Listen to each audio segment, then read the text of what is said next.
Hello. You are on the Lingolands channel. We invite you to look at different nationalities. People from the United States are called Americans. People from the United Kingdom are called British. People from France are called French. People from Germany are called German. People from Italy are called Italian. People from Spain are called Spanish.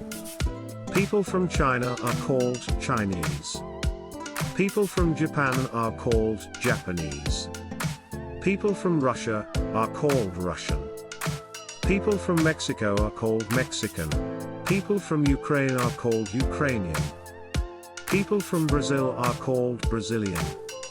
People from Canada are called Canadian. People from India are called Indian. People from Sweden are called Swedish.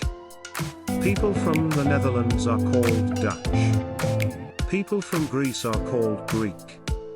People from Turkey are called Turkish. People from Egypt are called Egyptian.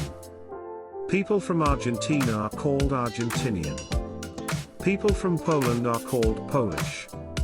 People from Norway are called Norwegian. People from Finland are called Finnish. People from Belgium are called Belgian. People from Scotland are called Scottish. People from Thailand are called Thais. Thank you for your attention. Subscribe to the Lingolands channel. See you soon.